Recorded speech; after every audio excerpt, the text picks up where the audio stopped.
Hello, good morning everyone. मैं हूं विकास कुमार और आज के इस डेमो लेक्चर में मैं ब्रीफली एक्सप्लेन करने वाला हूं क्लास लेवल का एक बहुत इंटरेस्टिंग टॉपिक जिसे हम बोलते हैं cyclic and non cyclic photophosphorylation.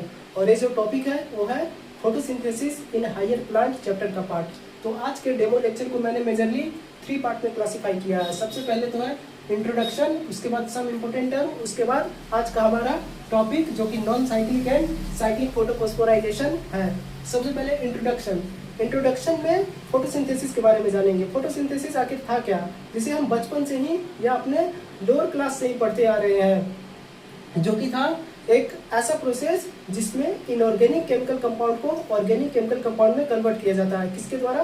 Plants के द्वारा। ये वाला इक्वेशन, कार्बन डाइऑक्साइड और वाटर को कन्वर्ट किया जाता है कार्बोहाइड्रेट में इन प्रेजेंस ऑफ लाइट और क्लोरोफिल ए के द्वारा। लेकिन मेन क्वेश्चन ये रेज होता है कि इस प्रोसेस को कंडक्ट कराने के लिए प्लांट्स को रिक्वायरमेंट होती है काफ़ी एनर्जी की। तो आखिर वो एनर्जी प्लांट लाती कहाँ से है या फिर बनाती कैसे है, इस बात को एक्सप्लेन करेगा आज का हमारा topic cyclic and non cyclic photophosphorylation. तब इंट्रोडक्शन के बाद हम पढ़ते हैं some important term. Some important term में कुछ ऐसे टर्म हैं जिन्हें पढ़ने के बाद आज का टॉपिक हमारे लिए काफ़ी आसान हो जाएगा। तो चलिए सबसे पहले पढ़ते हैं photosystem. What is photosystem? Photosystem consists of all the things which are responsible for trapping light energy to carry out photosynthesis. इसे हम बोलते हैं फोटोसिस्टम। अब उसके बाद reaction centre which is formed by the single molecule of chlorophyll A. अब now light harvesting complex. Light harvesting complex के case में ऐसा नहीं है। जो रिएक्शन सेंटर है वो बना था single molecule of chlorophyll a, पर लाइट हार्वेस्टिंग कॉम्प्लेक्स फॉर्म होते हैं by hundreds of pigment. When hundreds of pigment जब बॉन्ड करते हैं सिंगल प्रोटीन के साथ तब बनता है लाइट हार्वेस्टिंग कॉम्प्लेक्स। हमने सबसे पहले क्या पढ़ा? फोटोसिस्टम। और फोटोसिस्टम क्या थे? The system which is responsible for trapping light energy to carry out photosynthesis. उसके बाद reaction centre which is formed by the single molecule of chlorophyll A. उसके बाद light harvesting complex when hundreds of pigment bound to a single protein then it will form light harvesting complex. अब chlorophyll A जो है इसे बोला जाता है chief pigment. ऐसा क्यों बोला जाता है? क्योंकि ये एक्सपेरिमेंटली प्रूवन है कि most of the light that is responsible for carried out photosynthesis that is absorbed bye chlorophyll A, that's why it is called chief pigment, and rest of the remaining means except chlorophyll A the rest of all called accessory pigment. Why they are called accessory pigment? Because chlorophyll जो है वो सिर्फ हर एक wavelength को photon को absorb नहीं कर पाता। जो क्लोरोफिल ए है वो हर एक वेवलेंथ को फोटोन को एब्जॉर्ब नहीं कर पाता एफिशिएंटली। इसीलिए there is the requirement of accessory pigment. Accessory pigment number में बहुत ज़्यादा होते हैं, इसीलिए एक वाइड रेंज ऑफ फोटोन को एब्जॉर्ब कर पाते हैं और फोटोसिंथेसिस के रिएक्शन को मोर एफिशिएंट बनाते हैं। अब non cyclic and cyclic photophosphorylation जो हमारा आज का मेन टॉपिक है। सबसे पहले टर्म के हम बात करते हैं photophosphorylation. Photo the name itself indicating photo means light and phosphorylation means formation of ATP, means formation of ATP in presence of sunlight, that is called photophosphorylation. अब now cyclic and non cyclic, what is this? Cyclic and non cyclic term आया due to the movement of electron. Electron के movement के respect में दोनों term आया। देखिए जब हम बात करेंगे साइक्लिक फोटोफॉस्फोराइलेशन में क्या होता है? इलेक्ट्रॉन का मूवमेंट स्टार्ट जहां से होता है एंड भी वहीं पे होता है। मतलब इलेक्ट्रॉन जहां से चला लास्ट में घूर फिर के आएगा अपने इनिशियल पॉइंट के पास, इसीलिए इसे हम बोलते हैं साइक्लिक फोटोफॉस्फोराइलेशन। लेकिन नॉन साइक्लिक फोटोफॉस्फोराइलेशन के केस में ऐसा होता ही नहीं है। यहाँ पे इलेक्ट्रॉन का मूवमेंट स्टार्ट कहीं और होता है और एंड कहीं और होता है, मतलब ये पर्टिकुलर साइकिल को फॉलो नहीं करता है। स्टार्ट किया कहीं और से मूवमेंट और एंड होता है कहीं और पे, इसलिए इसे हम बोलते हैं नॉन साइक्लिक फोटोफॉस्फोराइलेशन। अब समझते हैं साइक्लिक और नॉन साइक्लिक फोटोफॉस्फोराइलेशन को थोड़ी डिटेल में। सबसे पहले स्टार्ट करेंगे नॉन साइक्लिक फोटोफॉस्फोराइलेशन से।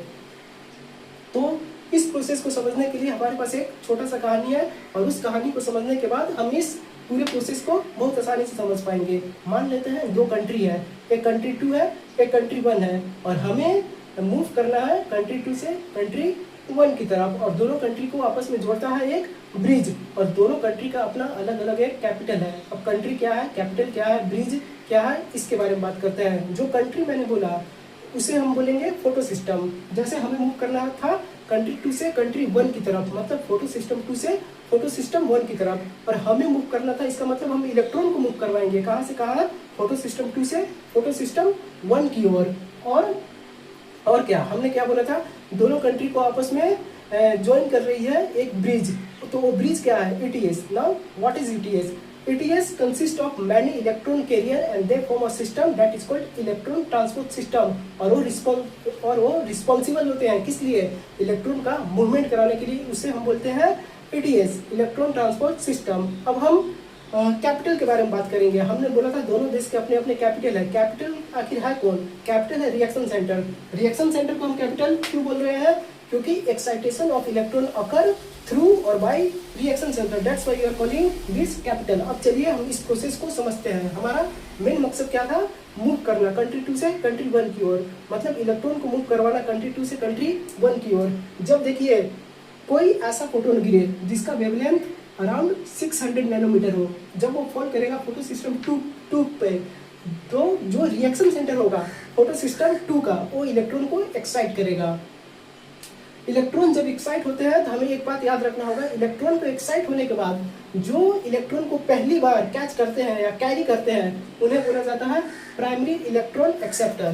तो जो फोटो सिस्टम 2 से इलेक्ट्रॉन एक्साइट होंगे तो उन्हें जो कैरी करता है उसे बोलेंगे प्राइमरी इलेक्ट्रॉन एक्सेप्टर, जो पहली बार इलेक्ट्रॉन को कैरी करे।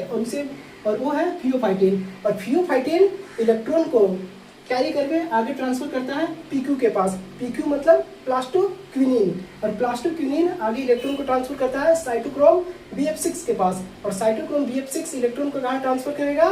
प्लास्टोसाइनिन के पास। जब इलेक्ट्रॉन प्लास्टोसाइनिन के पास आया तो उसके प्लास्टोसाइनिन के पास आने के बाद वो चला जाता है कंट्री 1 के पास, मतलब फोटो सिस्टम 1 के पास, जहां हम भेजना चाहते थे।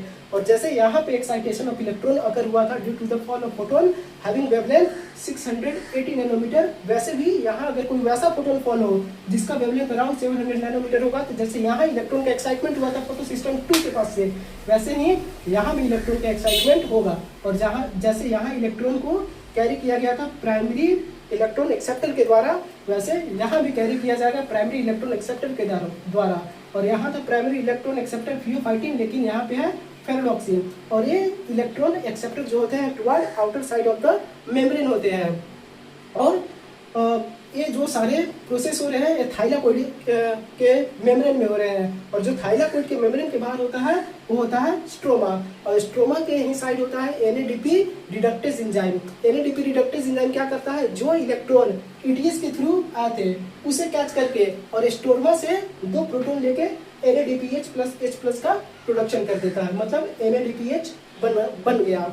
तब हमारे माइंड में क्वेश्चन आता है कि नॉन साइक्लिक फोटोफॉस्फोराइलेशन में मैं क्या बोला था कि इलेक्ट्रॉन का मूवमेंट जहाँ से स्टार्ट होता है, इलेक्ट्रॉन का मूवमेंट जहाँ से स्टार्ट होता है एंड वहाँ पे नहीं होता। तो आखिर ये प्रोसेस को हम कंटिन्यू कैसे करेंगे? क्योंकि इलेक्ट्रॉन तो वापस लौटा ही नहीं, तो मतलब इलेक्ट्रॉन का फुलफिलमेंट, रिप्लेसमेंट कैसे होगा? तो इस चीज को करने के लिए, इस प्रोसेस को कंटिन्यू करने के लिए फोटोलिसिस ऑफ वाटर होता है। Photolysis of water means what? Means splitting of water in presence of sunlight is called photolysis of water.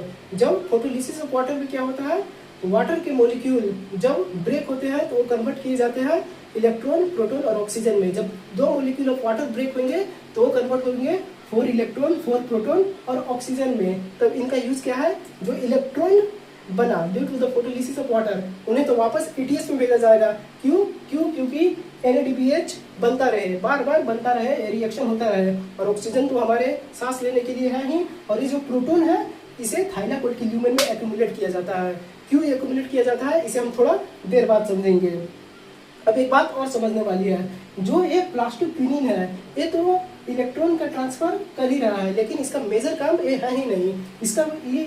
इसका मतलब इलेक्ट्रॉन कैरियर है ही नहीं, इसका मेजर काम इलेक्ट्रॉन कैरियर वाला नहीं है। इसका मेजर काम है ये हाइड्रोजन को कैरी करता है। जब इलेक्ट्रॉन इसके पास आता है PQ के पास, मतलब प्लास्टोक्विनिन के पास, उसी टाइम ये 2 प्रोटॉन को स्ट्रोमा से पकड़ के PQH2 में कन्वर्ट होता है। और PQH2 में कन्वर्ट होने के बाद ये जो 2 प्रोटॉन इसने स्ट्रोमा से लिया था उसे ल्यूमेन में ट्रांसफर कर देता है, और वो 2 इलेक्ट्रॉन को वापस ETS में भेज देता है। तो इससे क्या हुआ? ल्यूमेन में प्रोटॉन का कंसंट्रेशन बढ़ गया। एक तो फोटोलिसिस ऑफ वाटर की वजह से यहाँ पे प्रोटॉन का कंसंट्रेशन बढ़ा था, और दूसरा PQ के वजह से भी यहाँ पे दो प्रोटॉन का कंसंट्रेशन बढ़ गया। और दूसरी ओर स्ट्रोमा में due to the production of NADPH by NADP reductase enzyme, तो NADP रिडक्टेज एंजाइम के एक्शन से क्या हो रहा था, यहाँ पे भी प्रोटॉन का कंसंट्रेशन घट रहा था। तो हम कह सकते हैं कि थाइलाकोइड के ल्यूमेन में तो प्रोटॉन बढ़ गए और दूसरी तरफ थाइलाकोइड के बाहर मतलब स्ट्रोमा में प्रोटॉन का कंसंट्रेशन घट गए। तो क्या हम बोल सकते हैं कि प्रोटॉन का ग्रेडियंट बना हुआ है, मतलब due to the concentration difference of proton there is the gradient form between the lumen of thylakoid and outside the lumen. Outside of the lumen तो नहीं बोलेंगे, आउटसाइड द थाइलाकोइड स्ट्रोमा के अंदर। तो दोनों में प्रोटॉन का कंसंट्रेशन की वजह से एक प्रोटॉन ग्रेडियंट बनता है। अब हम आगे समझेंगे कि इस प्रोटॉन ग्रेडियंट का आखिर यूज क्या है। अब आगे हम समझते हैं साइक्लिक फोटोफॉस्फोराइलेशन। देखिए साइक्लिक में तो हमें पता है कि इलेक्ट्रॉन जहाँ से चले थे वहीं पे आएंगे। यहाँ पे इलेक्ट्रॉन तो चले थे यहाँ पे, लेकिन खत्म कहाँ हुए थे, NADP के पास, NADP प्लस के पास, ताकि NADPH को फॉर्म किया जा सके। लेकिन यहाँ पे वापस यही आ जाएंगे, इसलिए यहाँ पे तो NADPH बनता है लेकिन यहाँ पे नहीं बनता है, क्योंकि इलेक्ट्रॉन वापस जहाँ से एक्साइट हुए थे वहीं पे आ गए थे। यहाँ पे दोनों फोटो सिस्टम थे, फोटो सिस्टम 2 भी फंक्शनल था, फोटो सिस्टम 1 भी था, लेकिन यहाँ पे सिर्फ फोटो सिस्टम 1 होता है। और जैसे यहाँ पे 700 नैनोमीटर का फोटोन के फॉल होने से इलेक्ट्रॉन एक्साइट हुआ था, वैसे यहाँ भी जब 700 नैनोमीटर का फोटोन फॉल होगा तो यहाँ भी इलेक्ट्रॉन एक्साइट होगा। और यहाँ भी प्राइमरी एक्सेप्टर के द्वारा कैरी किया गया था, ये भी प्राइमरी इलेक्ट्रॉन एक्सेप्टर के द्वारा कैरी किया जाएगा, वापस ETS में जाएगा और वापस अपने घर लौट आएगा जहाँ से इसने अपना जर्नी शुरू किया था। इसीलिए साइक्लिक फोटोफॉस्फोराइलेशन का कंट्रीब्यूशन होता है सिर्फ ATP बनाने में, और दूसरी तरफ नॉन साइक्लिक फोटोफॉस्फोराइलेशन का कंट्रीब्यूशन होता है ATP बनाने में और NADPH भी बनाने में। अब हम बात करते हैं कि जो हमने प्रोटॉन ग्रेडियंट बनते हुए देखा था ल्यूमेन में और स्ट्रोमा के बीच, तो आखिर इसका यूज क्या है, इसी बात को समझाने के लिए हम समझेंगे कीमियोसिनेटिक हाइपोथेसिस। इस बात को एक्सप्लेन करता है कि आखिर ATP बनती कैसे है। तो हम जानेंगे कि ATP बनेगी कैसे।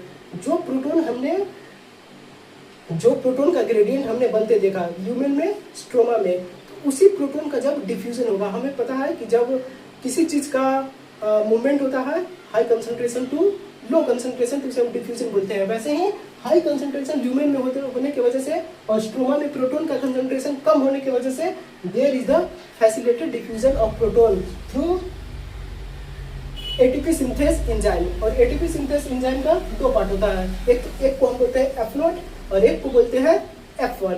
जो F0 होता है वो तो मेम्ब्रेन में होते हैं और F1 जो होते हैं मेम्ब्रेन के सरफेस पे होते हैं। और ये जो फैसिलिटेटेड डिफ्यूजन ऑफ प्रोटॉन होते हैं, इसकी वजह से इनफ एनर्जी प्रोड्यूस होता है।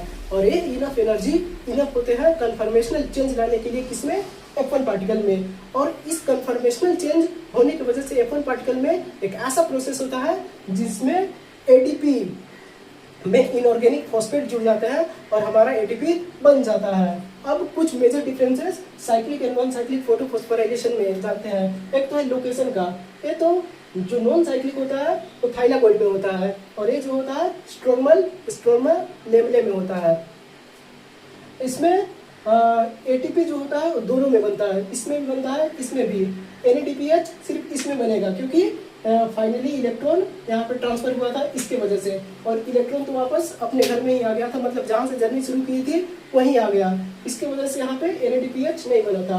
और नॉन साइक्लिक में वाटर का इवोल्यूशन होता है, क्यों, क्योंकि यहाँ पे फोटोलिसिस ऑफ वाटर हुआ था जिसकी वजह से प्रोटॉन, इलेक्ट्रॉन और ऑक्सीजन जनरेट हुए थे।